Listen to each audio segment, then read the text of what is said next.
Merci à tous et bonne année avant tout. Merci. Aujourd'hui, c'est une fête, c'est notre nouvel an. Et en tant que responsable du International Committee Against Christian Calendar Imperialism, comme vous savez, notre but est d'aller de l'avant, essayer de changer le calendrier chrétien afin que ça devienne, le nouvel an devienne le 6 août. Et ce n'est pas seulement pour nous qu'il faut qu'il change. C'est de rendre la planète et les êtres de cette planète, nos frères, nos sœurs, cette humanité, plus consciente. Car ce qui est arrivé ce 6 août est une catastrophe qui nous a amenés à cette date de la révélation. Ce 6 août,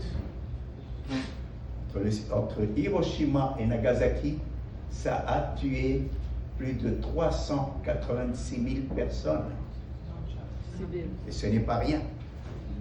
C'est pour ça que notre prophète est pour qu'il y ait des bombes nucléaires partout, dans tous les pays, en tant que dissuasion et non pas pour qu'on s'éclate.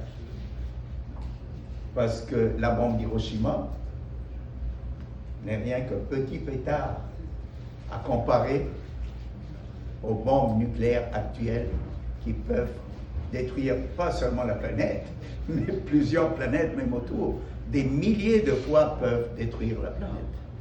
Et ils sont en train de jouer avec des pétards.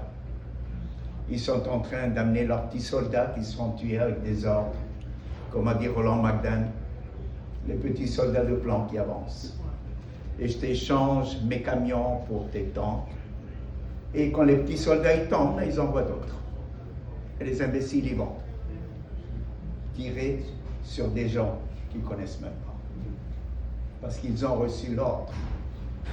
Et n'oublions pas que celui qui tire, celui qui appuie sur la gâchette, est aussi responsable que celui qui a donné l'ordre. Et ça, nous le savons, et c'est pour ça qu'on prend la non-violence. Si tous les pays du monde pouvaient détruire les armes, en commençant par les armes nucléaires, en prenant conscience de ce 6 août, de cette catastrophe qui est arrivée à l'humanité, mettant ces milliards de budget pour l'armement au service de la science, au service de l'éducation, au service de la connaissance. Là, nous allons progresser avec une humanité consciente parce que nous sommes tous, chacun de nous, nous sommes une cellule de ce grand corps qu'est l'humanité. Et un qui tire sur l'autre, c'est comme la cellule du bras qui tire sur celle de la jambe. Comme si nous-mêmes, on se piquait avec une aiguille, une cellule pour la tuer à l'intérieur de notre corps. Et c'est pour ça qu'étant un, il faut qu'on éveille le niveau de conscience de cette humanité. Et nous sommes là pour ça. Des fois, j'entends, oui, on est là pour sauver l'humanité. Avant de sauver l'humanité, il va falloir réparer cette humanité. Il va falloir réparer la planète. Il va falloir réparer les cerveaux malades qui nous entourent. Et c'est ça notre rôle, mes amis. C'est ça, nous avons une mission extrêmement importante.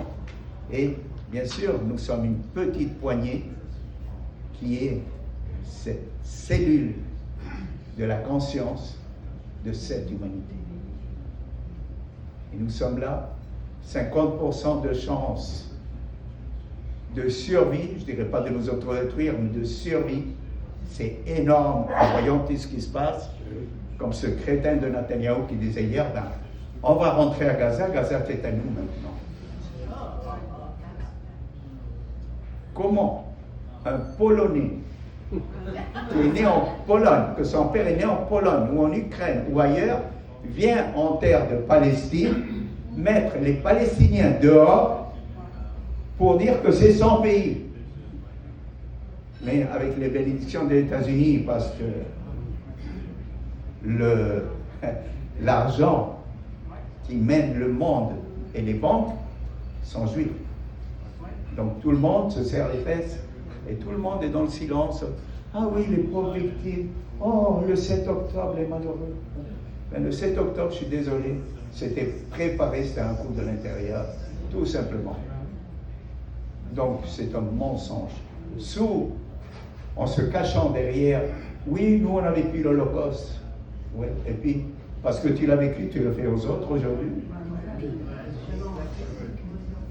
Où est-ce qu'elle est cette humanité? Où est-ce qu'il est devenu le peuple du judaïsme, le peuple élu des Elohim, celui qui est supposé apporter la lumière à l'humanité? Où est-ce qu'il est aujourd'hui? Il est là. C'est chacun d'entre nous sur toute la planète. Chacun de nous a cette responsabilité de conscientiser les autres. Et c'est notre devoir, c'est notre rôle de contribuer, et nous sommes là pour ça.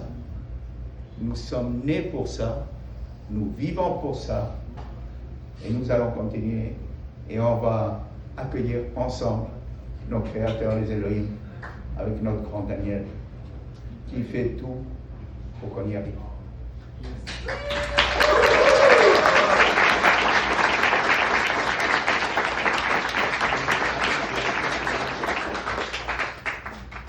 Je vous remercie, les amis.